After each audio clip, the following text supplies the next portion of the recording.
Servidor público. Você sabe qual é a diferença entre o estatuto de um servidor municipal, um servidor estadual, um servidor federal? Quais são os limites desses estatutos? É isso que a gente vai falar hoje aqui no vídeo. Eu sou Jorge Fernandes, advogado, especialista em servidores públicos e militares. A gente tem vários estatutos de servidores espalhados aí Brasil afora, até porque a gente tem servidor de nível municipal, estadual, federal. Mas o que gera muita confusão é, olha, se um estatuto tem uma norma diferente do meu, e se eu quiser aplicar de alguma forma o Estatuto dos Servidores Públicos Federais, que é a Lei 8.112, o estatuto mais conhecido do país, será que eu consigo aplicar o 8.112? Em que caso eu consigo? Até onde isso me favorece ou até mesmo me prejudica? Olha só que interessante. A primeira coisa que a gente tem que entender é que o estatuto rege o servidor público estatutário, ou seja, aquele servidor público que foi aprovado em um concurso e foi nomeado e tomou posse. Então ele não assinou um contrato de trabalho, que é o que a gente chama de empregado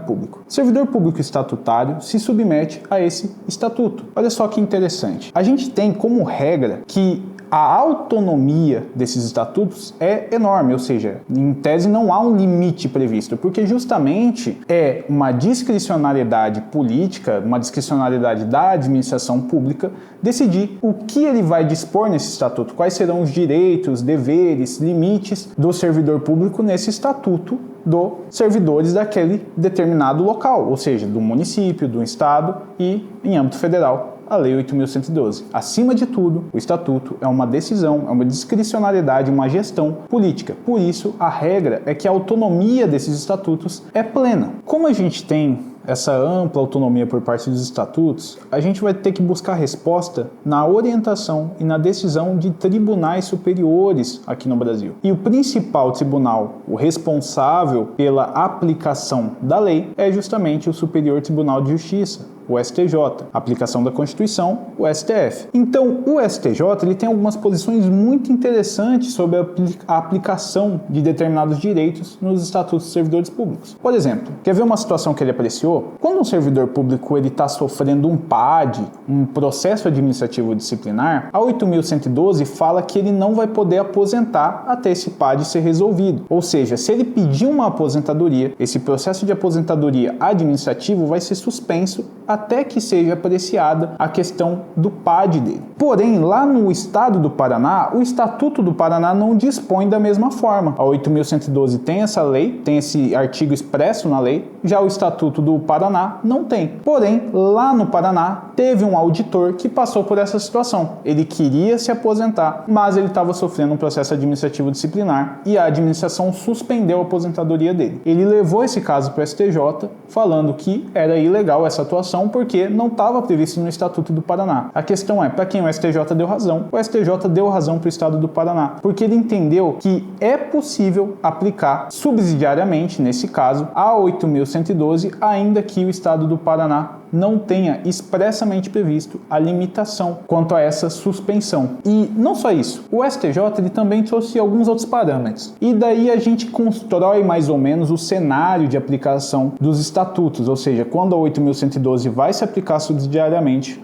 ou não. Então, o STJ, ele primeiro deixou claro que a regra geral é que é possível a aplicação de forma subsidiária da Lei 8.112 quando os estatutos de servidores públicos civis tiverem lacunas e essa aplicação não representar nenhum conflito com norma específica. Então, o STJ nos disse o seguinte, olha, se eu não tenho uma norma específica num estatuto estadual, no estatuto municipal, falando sobre determinada situação, é possível, como regra geral, a aplicação subsidiária da Lei 8.112. Entretanto, o STJ também falou a exceção da exceção. Poxa, como regra eu posso aplicar subsidiariamente, mas quando que eu não posso? Olha, o STJ falou que você não vai poder aplicar subsidiariamente uma 8.112 quando isso significar aumento de gastos públicos. Então eu não posso, por exemplo, pegar um adicional previsto na Lei 8.112 e trazer para o meu diploma, trazer para o meu estatuto estadual civil. O STJ entende que nesse caso não caberia a aplicação subsidiária. Vamos ver aqui outros dois casos muito interessantes interessantes da aplicação da 8.112 que podem te beneficiar no seu caso. Olha só, a gente tem a possibilidade da aplicação da 8.112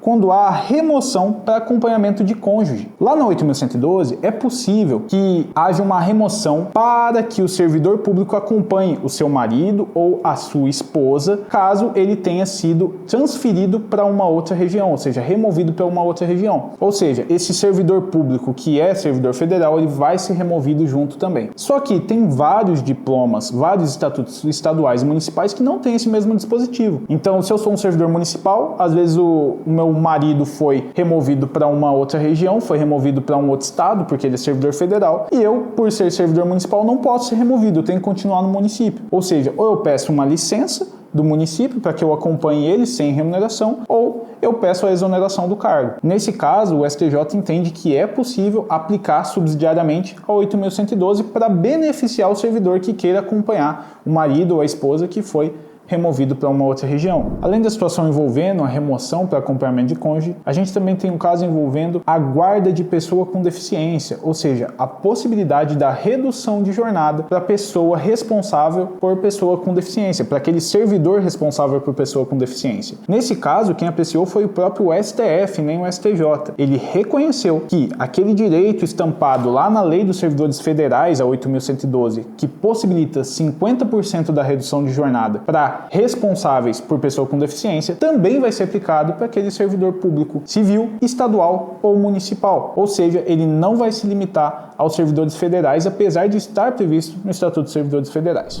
Bom, já deu para perceber que os estatutos eles não são unânimes, não são uníssonos. Um prevê um direito, outro prevê outro. A 8.112 traz direitos interessantes que podem ser aplicados subsidiariamente. Mas o que é muito importante é que cada servidor público conheça o seu próprio estatuto. E é por isso que eu quero anunciar que a gente vai lançar um projeto. A ideia é que a gente analise todos os estatutos dos servidores públicos do país através de lives que vão ser realizadas aqui no canal. Eu ainda vou dar um título, vou dar um nome para esse projeto. E os primeiros estatutos que o escritório irá analisar, cada um individualmente, serão das entidades que são atendidas aqui pelo escritório. Então a gente vai começar pelo Estatuto dos Servidores do Mato Grosso do Sul, Estatuto dos Servidores Civis do Mato Grosso do Sul, e depois Estatuto dos Servidores Públicos de Aquidauana e também Estatuto dos Servidores Públicos eventualmente de alguma categoria específica que venha a ser atendido aqui, tá? Lembrando, o estatuto ele pode ter também uma legislação própria para cada categoria. Isso acontece muito com o Ministério Público,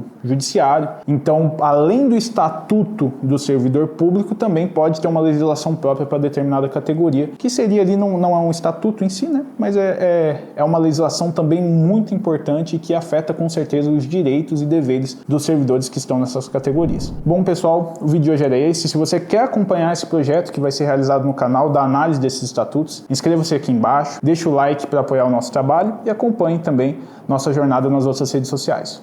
Um abraço.